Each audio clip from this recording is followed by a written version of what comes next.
Hello and welcome to another episode of The Check-In. Tonight, it's all about anxiety, that little feeling that you've got in your chest, no doubt. We're talking with a friend of mine and author of many children's books and also adult books and self-help books, Vicki Bennett. She's just written a new book, which I'll show you here. It's called The Book of Hope, an antidote for anxiety. And Vicki, we had a pre-recorded interview a little bit earlier this evening, so that will be coming up just after the news, but really worth watching that interview because Vicki offers a lot of really practical advice for all of us who, if you're like me, suffering a little bit of anxiety.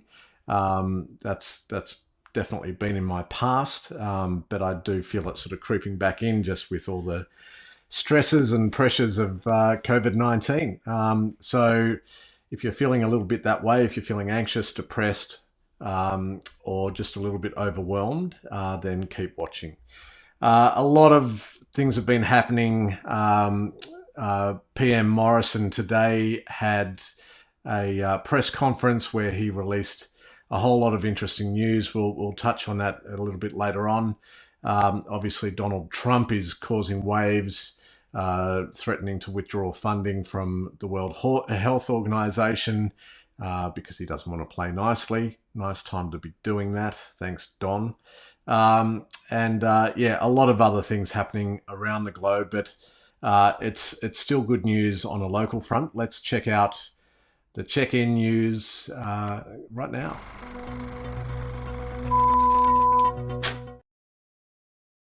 Okay, so looking at the local confirmed cases today, as of 6 o'clock, 6,468 cases. Open cases, that means people currently with COVID-19 in Australia, 2,717, 3,688 cases or recoveries of cases, and 63 deaths. Just looking at the cases, this is a graph from March. So obviously you see from the 1st of March a gradual increase, and then it really starts hitting the straps around the 20th, starting to peak on the 28th. And then if we look at the April graph to date, a really good sign. You know, those numbers coming down. And obviously today, 11 new cases counted, and that's a great improvement, the best we've seen for a long time. At a global level, 71,572 cases were recorded today, and I believe that number of 1.918 has increased. Latest news I just saw moments ago was that we have hit the 2 million mark globally, and 123,000 plus deaths. So, you know, very, very big numbers there. But a lot of countries are starting to flatten out, the US being one of them. The UK has risen above Italy and Spain in terms of cases. So still keeping an eye on that. But I did want to look at the Northern Hemisphere, particularly at Sweden. Now, Sweden is one of those countries that was very slow to act. They kept their borders open, they kept schools and business open for a very long time, kind of kept their head in the sand a little bit. And we're seeing the result of that inaction now.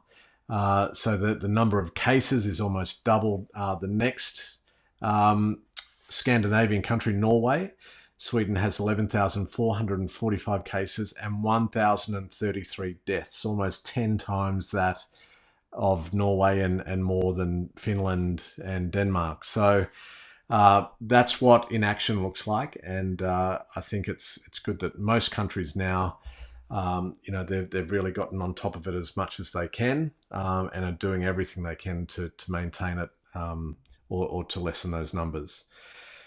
So, yeah, lots to think about, a lot there still to be anxious about, and that's why I really wanted tonight to be an interview with Vicki Bennett. Vicki and I have known each other for quite a while. We're working on a feature film together, a story that she developed. She's a great writer. She's written many children's books and other self-help books. And it's going to be a real pleasure to interview Vicki tonight. So here's the interview that we recorded a little while ago. Hope you enjoy it. It's my great pleasure now to introduce a friend of mine, a co-writer and a beautiful soul, Vicki Bennett, author of a brand new book, which everyone should read.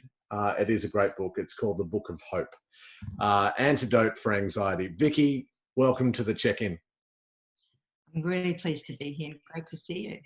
And you, how are you? Just checking in. How are you coping? Well, I think like everybody, there's a roller coaster. There are days where you can experience every emotion that you might have had previously in 6 months in a day. That's right. So I think that, that's the new normal. That's something that we just have to understand is part of the package and work out some strategies of how to flow with that. And it is really a day-by-day proposition, isn't it? It's, for a lot of people, this is a very new scenario of having to work outside of a sort of a structured environment like a corporate office. A lot of people are kind of feeling untethered to the big mothership, and it's a test for a lot of people, really, isn't it? It is, but one thing we are is, as a species, humankind is a great adapter. I was talking to my one of my daughters earlier today, and she had to go into her office to collect some stuff, and she said, "Oh, it's really weird in there. I love working from home," and yet she was the one that really resisted it at the beginning. And this is, she's into week 3 and she's now adapted. We are incredibly adaptive. But I would like to say something about anxiety, because it's something that I've been studying for all my life, because I suffer from anxiety.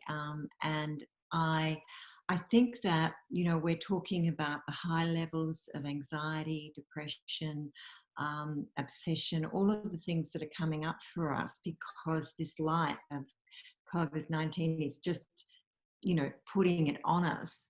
But, let's not kid ourselves. We're already feeling anxious. We're already feeling depressed. We're already feeling overwhelmed. And in a lot of ways, this has really shown us that. And for me, I think that it's an opportunity to have choices about how we're going to be when we come through this. Lots of choices. And the book is incredibly timely for readers, but it was an incredibly timely one for me to write as a writer. I'm a fellow anxiety sufferer. I kind of felt like I had gotten over it, if there is such a thing. I've been pretty good for the last 3 years or so.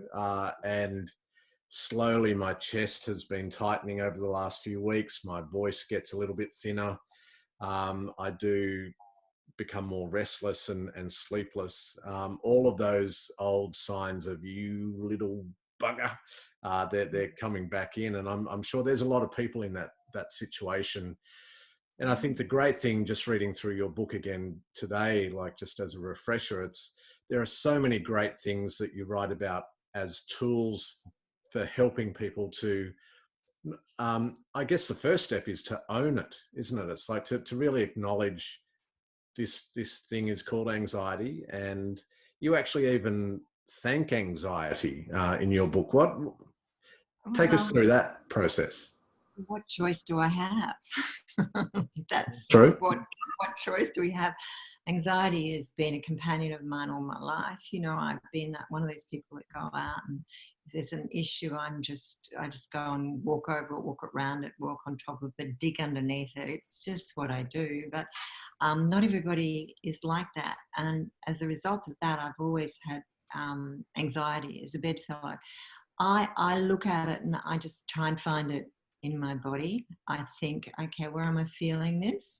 And also differentiating between anxiety and excitement. getting ready for this to talk to you because we're friends Mm. and we've got lots to talk about here and my favourite subject, I was excited and I made sure that I recognize that this is an anxiety. I'm feeling excited about talking to an old mate, and talking about something that I love. So I think we need to identify it. And when we do identify anxiety, don't be afraid just to sit with it and see what it has to say. I don't attach a story to it. I just sit with it in my body. That means that I just notice where it's landed and I just close my eyes and I just sit with it. And eventually, if for me, if I honor it and just allow it to be, I can move through it and then get on with whatever I need to do next. One of my daughters has a feelings chair in the garden where Mm. when these feelings come up for her, she goes and sits in a feeling chair and she just feels the feelings that she's feeling. Sometimes she goes on her own, sometimes she takes a dog or one of the children, but mostly she just sits there and honors them. And she said it's made a huge difference for her because she, she's in a state of flux like everybody is at the moment. Mm. Where's our work going to come from? What's it going to look like when this is over? Are we still going to be in the jobs that we were in before? It's a lot of anxiety to deal with. But as I said, we've been feeling anxiety in those jobs. Mm. So it's a great opportunity to actually say, how do I want to be coming through this? What do I want to change? Yeah, you've been working in the corporate space as a speaker and facilitator for a long time now. Yes. You've got a lot of case studies in your book and a lot of great stories of people that you know and that you've come across in your time.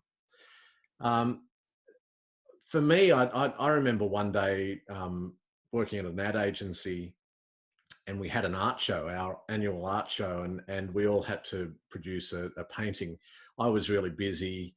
I was probably very anxious about what I was going to do, and I left it to the last minute. And I was actually having a little panic attack, which I used to have a lot of back then. And I just sort of thought, stuff it, I'm going to paint the panic attack as I'm experiencing it. And so I got all these colors and I literally just splashed paint everywhere and angrily sort of moved paint around the canvas and put splotches over here. And that, for me, that was really what a panic attack is. You just feel so out of control. Your mind just goes into this other world. Your heart is just beating like nothing else. And it's really hard to explain that, but I actually presented this painting. The paint was still wet in the art show, and I kind of looked up after a couple of minutes of explaining what a panic attack it feels like and how I conveyed it on the canvas. And I looked up, and there were quite a few tears rolling down faces in the audience, and a few people came up to me afterwards. They said, "Chapo, thank you for actually talking about panic attacks, because I have them all the time and I've never told anyone about it." I kind of just did it because I was out of ideas and I was just owning the moment, I guess. But and you talk about that in the book, about really just being present, owning the moment, and as a way out of, I guess, anxiety, that mindfulness approach is so important. And just what you've done by telling us that story then, being vulnerable. It's okay. Not perfect. We're all in this together. I did hair and makeup before I came on here, but inside I am the same as all of us. We are all struggling with our own demons. I think this is what planet Earth is all about. But this opportunity, and I don't mean to be just Pollyanna about that, but because there's so much uncertainty and we're all feeling it at the moment, but it is an opportunity for us to make a decision about how we're going to come through this. There are things that we can control. There are heaps of things that we can't control for the first time in our lives. And now is the opportunity to say, well, what can I control? Can I sit with anxiety and actually allow myself to feel it? Can I try some of these techniques that I've been reading about? What can I do, to actually move through this? And one of the things I suggest is, and a lifesaver, a lifeline for me, is feeling gratitude. Mm. It doesn't matter. You wake up and you think, oh, it's still happening. Oh, goodness. And you say, okay, well, stand up, and I'm grateful for my feet, and I'm grateful for my toothpaste, and I'm grateful for those simple things in life, and it becomes a kind of a mantra. So as I'm walking towards the coffee machine, I am remembering how grateful I am and setting that day up for myself today, because it doesn't matter how much we are challenged in Australia right now. We still have a lot to be incredibly grateful for. Mm. It's so true. And, And and noticing it.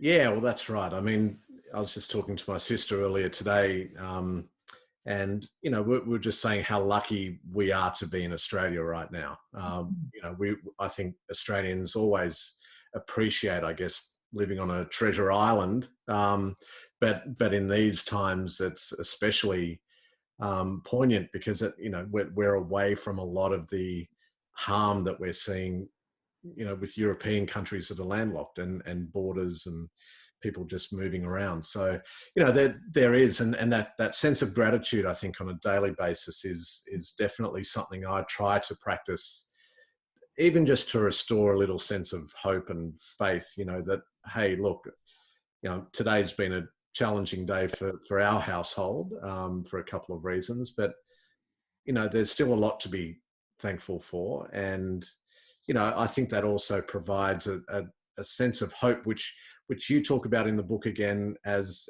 kind of a way out of a lot of anxiety. The feeling of being overwhelmed can often be suffocated by feelings of hope and gratitude. Well, one of the things that we have inside of us is this sort of a core strength that everybody has. We don't always feel it. If, I always say that when 5 big things hit me at once, I'm in a danger area and I really need to start building my skills and talk to someone straight away. But, and a lot of people are feeling that. But the thing about all of this is that we have this innate feeling of hope for the future. Even though we know that we don't know what it's going to be like, we're still quite hope-filled about it. And it's knowing, I guess it's knowing what we're capable of, you know? We're capable of enormous things. We're great at change. We're great at you know this has done the most amazing things to us baby boomers, because here's a group of people that never believed that we actually had any rules for us. The rules were for everyone else except the baby boomers of the world. And if you couldn't go through that room, that door is not available to other people, but not me. Off I go. So I think the baby boomers have got a bit of a reputation for this. But look at how baby boomers are being the ones that are doing the distancing, the first people that are doing all that have been self-isolating. And here is a group of people that saw what was needed and changed immediately. And we all have that capacity and we're all doing it. If you had told, we had this conversation a month ago, that we'd look out and see what we're seeing, we just can't even imagine it. Right. But we have the ability to change and to know what to do and to grab onto that hope, that if we want a hope-filled life, we need to make these changes to get through this virus together. And if you could have that hope, which we all have, then why not extend it to, gosh, what's on the other side of it? One of my niece's husbands came home and said, I lost my job. And she said, why are you so ecstatic? And he said, well, I've really been unhappy for 10 years. Oh, wow. And I just think I'm not going to go down the traditional tribal kind of fear-based way with this. I'm going to look at, okay, what are the opportunities here? I have a lot of skills. I'm very talented. And I think that's great. We need to recognize that we're all incredibly talented and skilled. And it may not look like it was before the pandemic hit us, but it will look exciting because we have that capacity inside of us. The thing that we're really good at is change. Yeah. Well, in one of our previous episodes with Angus Harvey, we spoke about the adaptability quotient, which I think is one of his ideas. So we have IQ, we have emotional intelligence, and he's talking about the necessity for humans to also measure their adaptiveness to situations. And you kind of covered that idea in the book when you're talking about how there is a fixed state and a growth state, and this idea that you know there isn't really such a thing as a fixed state, particularly at a human level. We're constantly thinking, changing, growing, evolving, as spiritual beings, as just human physiological beings. Um, Tell us a little bit more about that, especially the growth state, because you kind of talk about that from a values perspective. Are the two interlinked? Yeah, values are really important for us. And it's just to think about what are the things that you value in life. You know, we immediately go to family, we immediately go to the love of our family and so forth. But what are our values that we cherish in this time? And I think it's important to have some clear values. Um, I value honesty. I value truth. I value the things that I can give, and I value gratitude. And the thing about growth mindset, and I've just got a bit of it here. In you can explain. I can explain it better in the language. For instance, fixed mindset is this is how we've failed, and then spending a whole meeting on doing that. Growth mindset is, hey, let's learn from this. How do we move forward? And I've been in lots of corporate meetings where people want to go back and retrench and bring up everything and who said what and who's responsible and all that stuff. And I say, okay, we've got that. We don't need to do that anymore. We've done it really well. Now, where do we go from here? What are the steps that we can actually apply what we've learned? And that becomes growth mindset. And I'm really excited that this concept has been taken up by schools all around Australia. And they talk about growth mindset. Every school I go into to talk about my children's books, The Little Stowaway and Two Pennies, which you have, and I know you love. Lovely. I see these things up on the wall and kids come in and they've added what they think is a growth mindset, and they add that kindness and compassion are part of having a growth mindset. It's not just about being optimistic and positive. It's about having a choice about how we react. Mm. Mm. Yeah, that's so true. Just on the topic of your work with school kids, because obviously you go in a lot, with your books, your great kids books. But for parents watching this, and obviously kids, I've got a 5-year-old and a 2-year-old. My 5-year-old is asking a lot of questions. He talks about coronavirus and kind of understands that people get sick from it. Some people die. And we don't try and hide that information, but we're very conscious of not burdening him with too much information. What would your advice be, Vicki, for parents who are they're probably feeling anxious themselves, but their kids are also anxious? What are some tools or some ideas that you can give parents in helping their kids? Yes, certainly openness and honesty. I've been talking to my grandchildren about it, and they ask a question and I talk about it. Then I stop, because one of the things that we do as parents and grandparents is that we oversell. instead of, hey, I actually got that bite. That's all I needed. Yeah. So I always stop with children. Once I've said something that I think is a general answer to it, I stop and I listen, because they don't need overload, because then they think, oh, hang on, why is she overloading me with all this? Why is she so anxious about telling me everything about this? And I think it's also the environment. A creative environment is great, you know, having things around that kids can play with and do, you know, lots of books, and have them just around messy in your homes, because we need to be very, very disciplined about what we absorb through the television. And it's, you know, that's something that we can control. We can control the way we get our information. I don't watch it on television because it's just not good for me. Yeah. But I'm able to get that information in the selected ways that I choose. And that's, to me, is a conscious choice about how we're fed. And look, we've been heading in this direction for a very long time, in being fed information without having, you know, with a bias, with a sensationalistic, fear-motivated bias. And I'm just not having any of it in my life.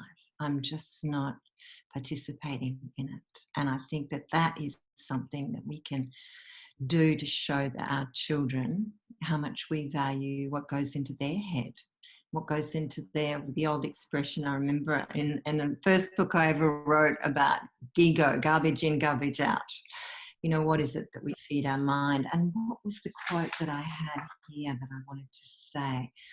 Elizabeth Gilbert, who wrote Big Magic, and she also wrote Eat, Pray, Love, and a wonderful new book out called The City of Girls, which my book club has just finished reading. And what did she say? Oh, yes. She said in a quote recently, "This is who I am, a heart, and this is where I live, my mind." Yeah, so this is who I am, and this is where I live. And that's really important with anxiety. I find myself, if I'm moving towards anxiety and I stop and listen to my self-talk, and I say to myself, honey, we don't do that anymore, remember? We don't talk, we just don't do that anymore. And it stops me in my tracks. And, you know, it's a very long process to stop a habit that's been there probably all your life that you didn't even realize you had. But I'm very, very mindful of my self-talk and being... You talk about that in your book, and I think one of the things you said was we talk to ourselves more than we talk to anyone else, which I know in my case, that's absolutely true. I get sick of my own voice in my own head. But one of the things I read elsewhere quite a while ago was that we also listen to ourselves as much as we talk to ourselves. And it's that listening, and I guess that's where we get into the subconscious building of these narratives or these stories that we convince ourselves of. It's like, you know, I have panic attacks, so that's who I am. It's like, well, I had to unteach myself that story in order to be able to start dealing with a positive outcome, which I think through reading and through practice, I was able to overcome that process of having panic attacks, because I could acknowledge the feeling of one coming on.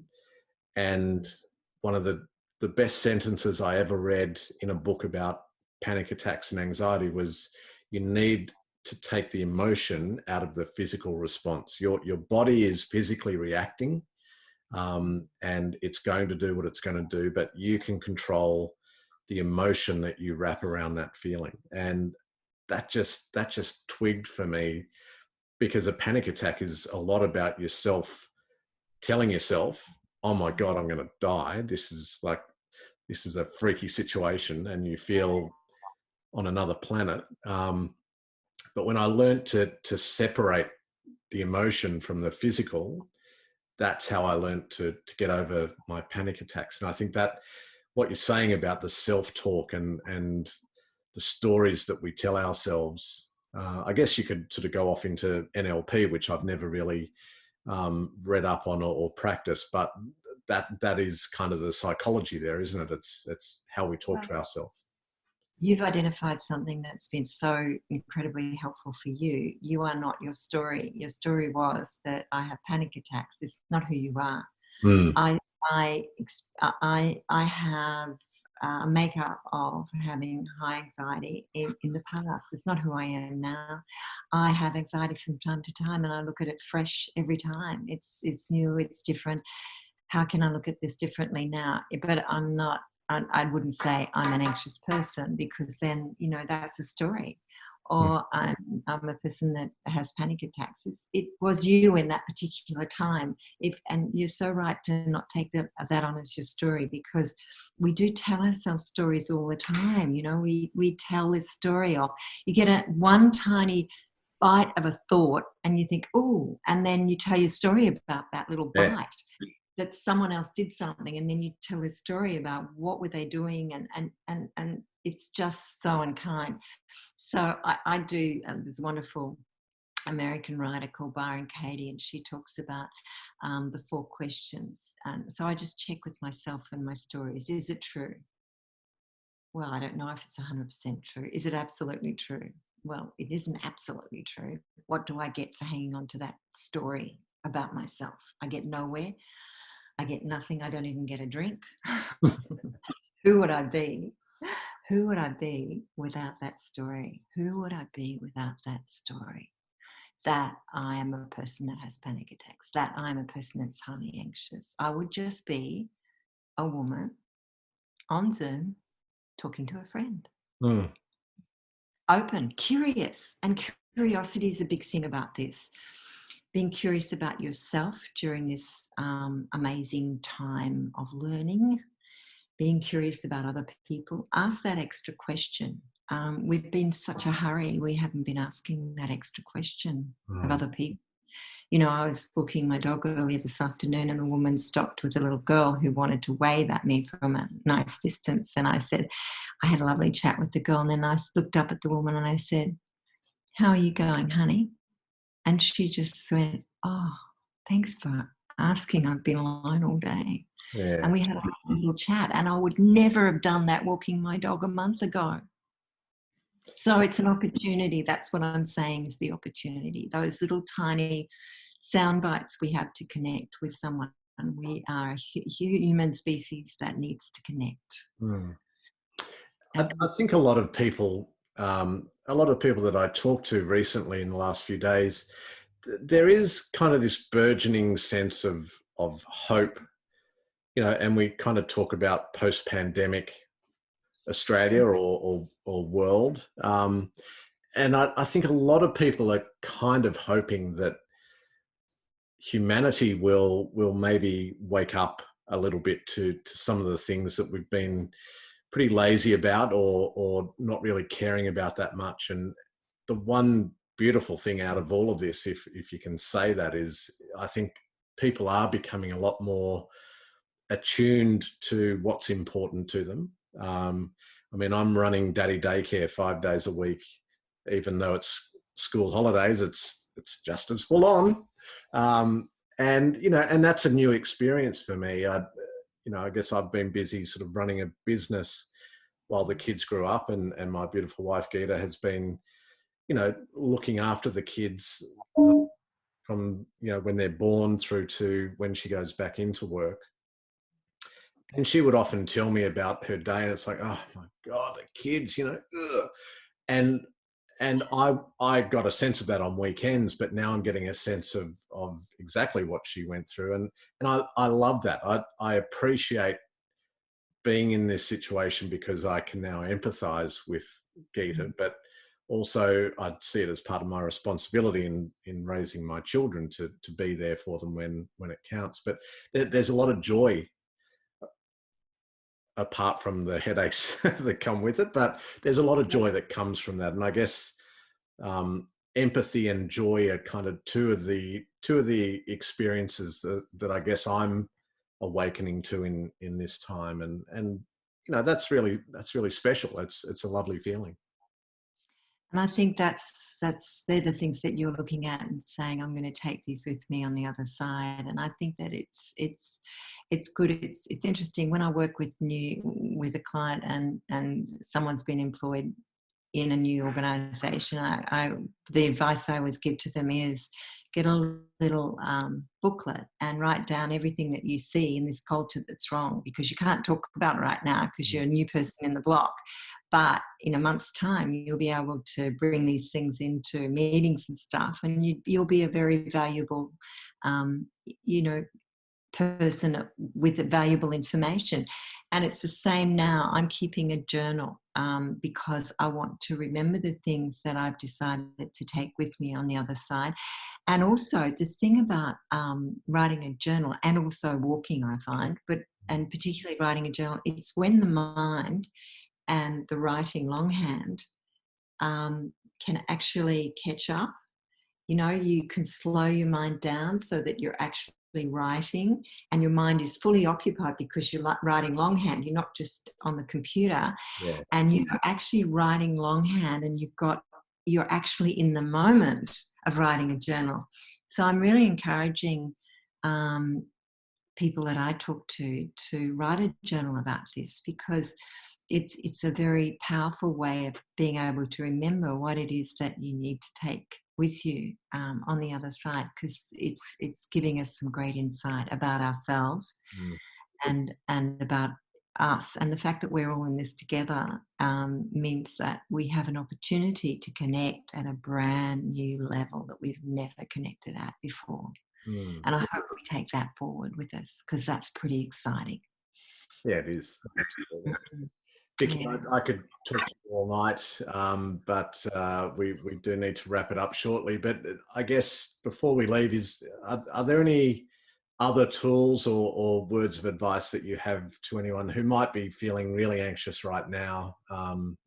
Obviously, there's a lot of ways we could be overwhelmed, either thinking too much about the future and what it holds, or just overthinking the current situation. What would you say to anyone who never comes and talks to me at this time of night has decided that she wants a big conversation? So this is real soon. The thing I think that we need to do, something that we could do, is just notice our reactions. You know, before we like, if we can just stop and think, oh, I've just noticed how I'm feeling right now, and trying to keep with that feeling. Here she is. Oh, hello. Welcome to the check-in, Pussycat. Yeah, she knows when something exciting is happening, I can tell. So just notice our reactions and become the observer. You know, observe ourselves. I sometimes do that. You know, when I'm feeling that things are overwhelming, I just say, I'm going to just watch myself and watch my reaction to things, because we always have a choice.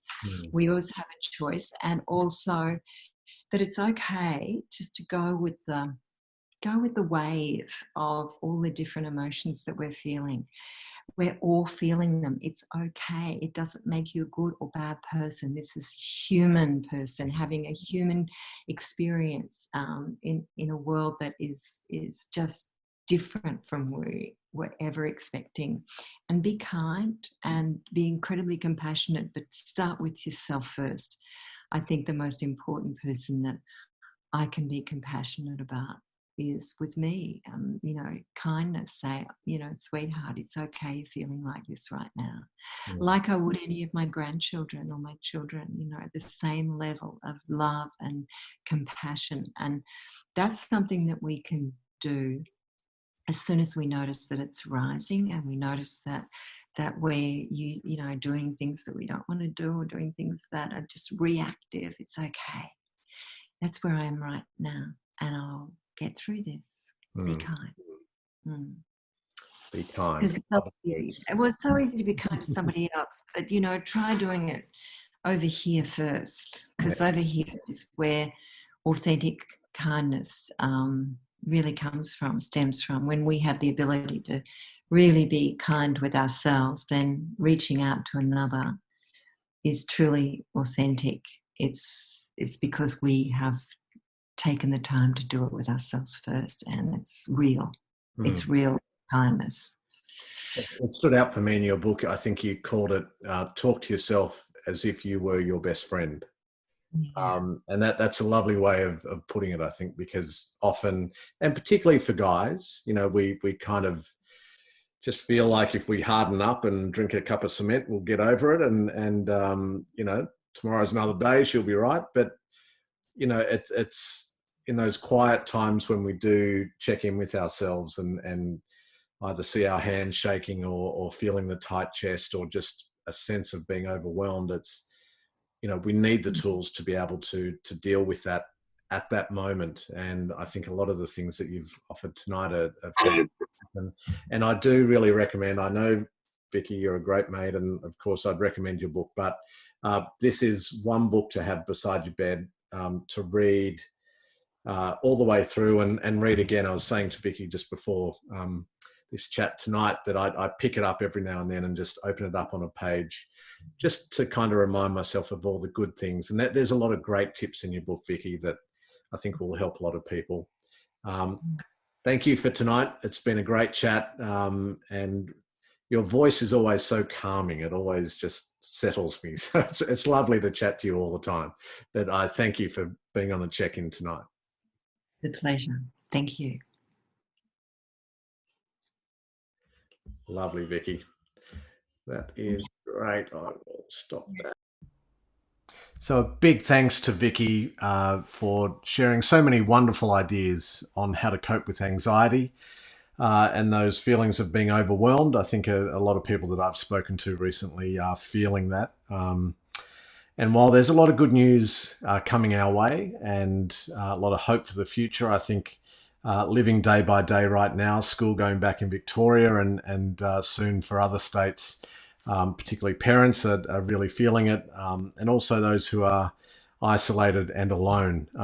It can be a very anxious time, and there can be a lot of depression as well. Just wanting to remind you that if you do need help, the Coronavirus Mental Wellbeing Support Service through Beyond Blue is available. You can call them on 1-800-512-348. They have an online forum, or you can speak to helpers there, or visit coronavirus.beyondblue.org.au. That's the show for this evening. Hope you've enjoyed it. Vicki will be around on Facebook to answer any questions if you do have any. But looking forward to our chat on Sunday night with a mate of mine, Anthony, who is running a lot of the data for COVID-19. And he'll have some really interesting insights on how we're collecting the data, how that data is helping, the sources that it's coming from, and what we can learn from it. Hope you're well. I hope you stay well. And until next time, be good.